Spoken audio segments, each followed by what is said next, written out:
বিনিয়োগকারী বন্ধুরা আসসালামু আলাইকুম। আশা করি আপনারা ভালো আছেন।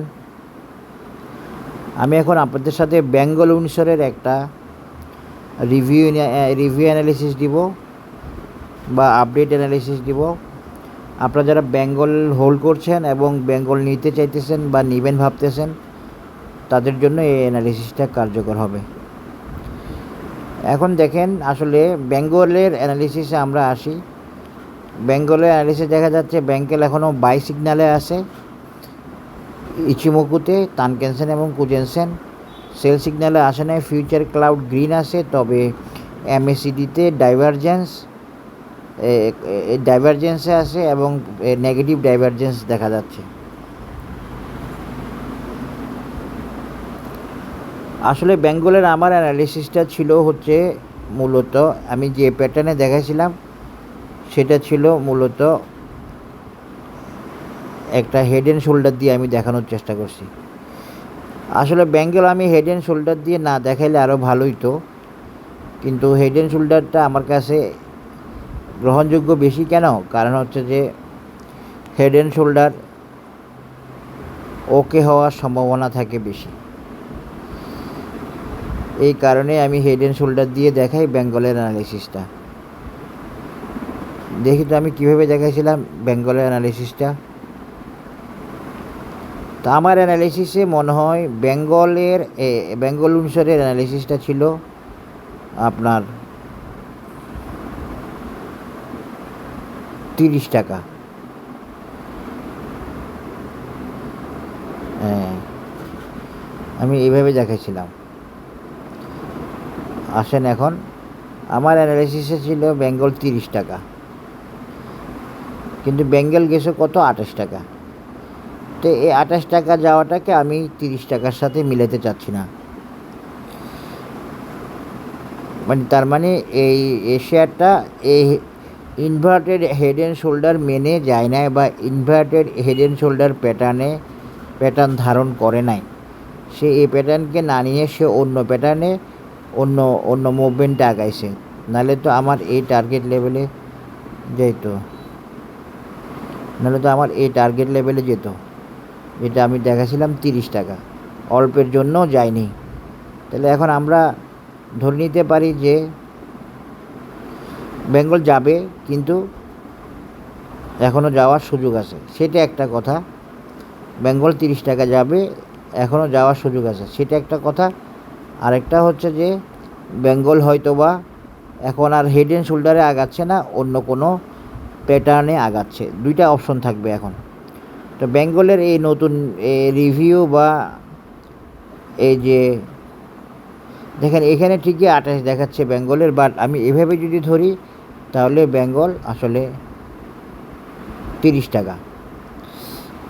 এখন এখানে বেঙ্গল যদি হেড অ্যান্ড শোল্ডারে না যায়, ওই প্যাটার্নে না থাকে বা ওই প্যাটার্ন ধারণ না করে, আমরা ভাবছি যে বেঙ্গল হেড অ্যান্ড শোল্ডার, সেটাও হইতে পারে, সেটাও তো হয়। তাহলে এখন কি হতে পারে আমি একটু দেখি। তবে হেড অ্যান্ড শোল্ডারের টার্গেটে এখনও সে যায় নাই, যাওয়ার আগেই কারেকশানে গেছে। তাহলে আমরা এখন অন্যভাবে অ্যানালিসিস দেওয়ার চেষ্টা করি, যেটা হবে 30 টাকার চেয়ে বেশি বেশি 30 টাকার চেয়ে বেশি টার্গেট লেভেলের। এই জন্য আমরা হেড অ্যান্ড শোল্ডারকে এখন ডিসকার্ড করলাম, বাতিল করলাম বা বাদ দিলাম।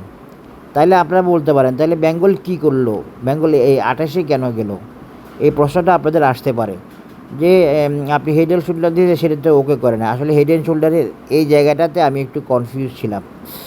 যাই হোক, সেটাকেও আমি ধরে নিয়েছিলাম, বাট ওইটাতে না গিয়ে, হেড অ্যান্ড শোল্ডারে না গিয়ে, এখন আপনাদের প্রশ্ন হতে পারে তাহলে হেড অ্যান্ড শোল্ডারে যায় না, ভালো কথা, তাহলে ও এখন কি করলো, কি প্যাটার্নে এখানে গেল? দেখেন, এই ফিবোনাসি মেজারমেন্ট দিয়ে এখানে গেল। এই ফিবোনাসি মেজারমেন্ট আমিও দিতে পারতাম, দেওয়া যাইতো, কোনো সমস্যা ছিল না। কিন্তু হেড অ্যান্ড শোল্ডার প্যাটার্নটা আমাকে বেশি নিশ্চয়তা দেয়, বেশি কনফিডেন্স দেয়, বেশি আশান্বিত করে, যেহেতু এটা একটা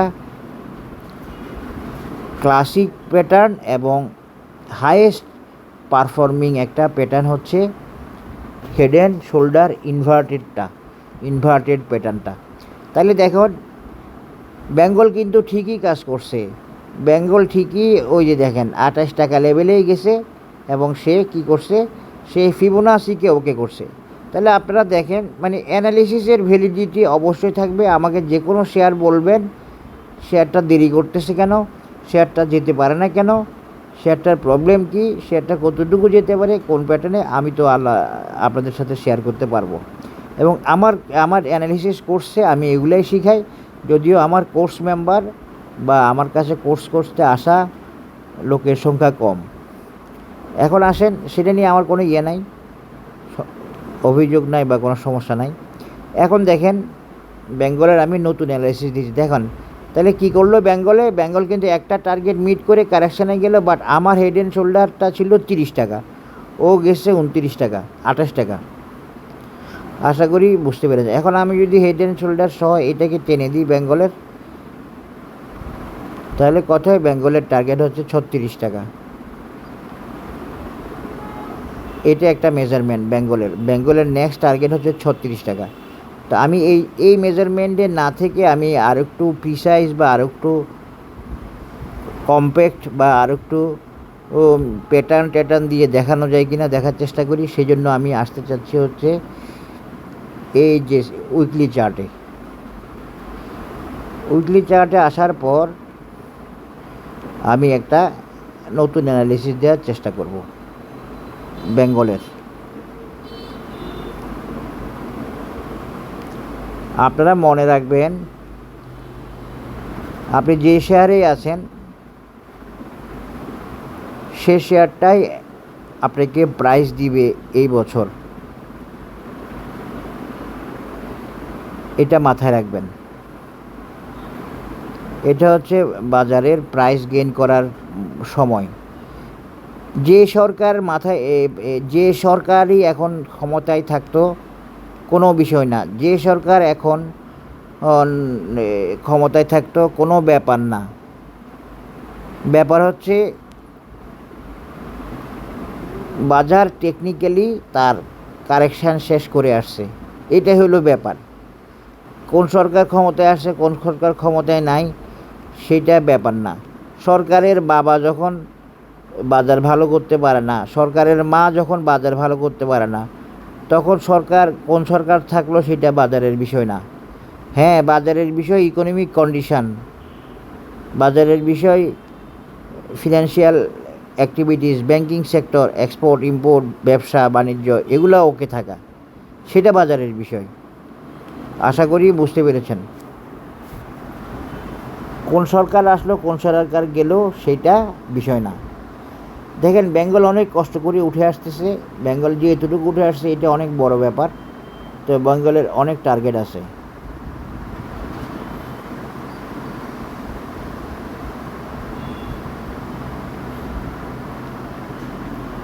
বেঙ্গলের অ্যানালিসিসটা একটু জটিলতা ধারণ করছে।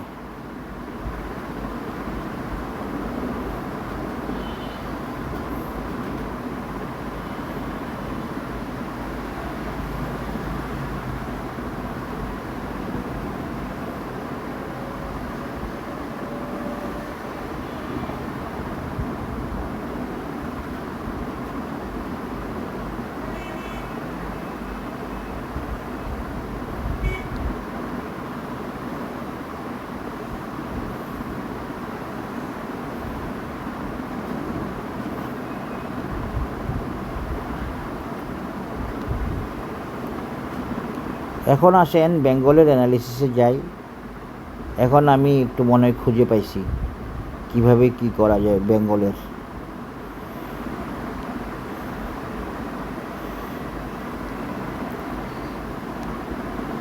বেঙ্গলের নতুন অ্যানালিসিস, নতুন মেজারমেন্ট দিচ্ছি, যদিও একটু ডিফিকাল্ট লাগছে, এখন দেখতেছি না ধরা গেছে।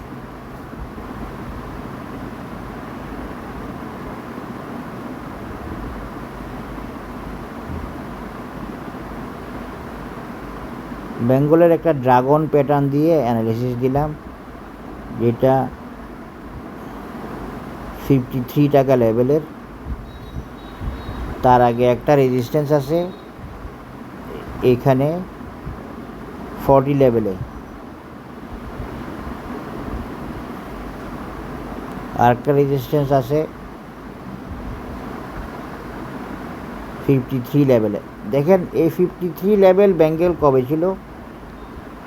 ওর ইনকাম নাই মনে হয় সেরকম।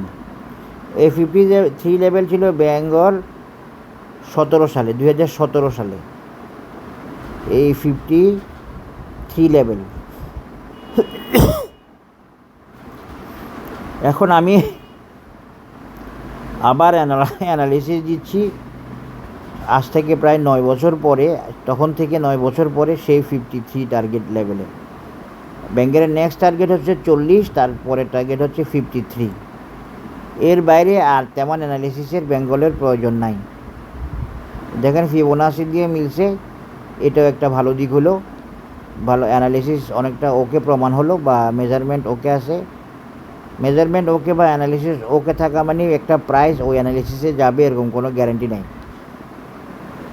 এই যে দেখেন এটা হলো বেঙ্গলের নতুন অ্যানালিসিস, যদিও লং ওয়ে টু গো, কিন্তু আমি অনেক কষ্ট করে এই মেজারমেন্টে ফেলতে পারছি। চিন্তাভাবনা করে আমার এত দেরি হয় না কোনো শেয়ারে, আলহামদুলিল্লাহ। কিন্তু এখানে একটু দেরি হলো এই মেজারমেন্টটাকে ফাইন্ড আউট করে নিতে, এই আর কি।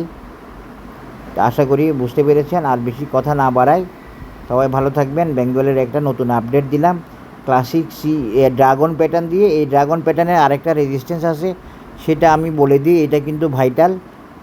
এই রেজিস্ট্যান্সটা কিন্তু প্রাইসকে পার হইতে হবে, এই বেঙ্গলকে এই রেজিস্ট্যান্সটা আর এই রেজিস্ট্যান্সটা পার হইতে হবে, যেহেতু এটা একটা ড্রাগন প্যাটার্ন। এটার রিট্রেসমেন্ট অ্যান্ড এক্সটেনশন 0.618 লেভেল। এই জন্য classic dragon pattern Bengal Windsor. ভালো থাকবেন, আসসালামু আলাইকুম।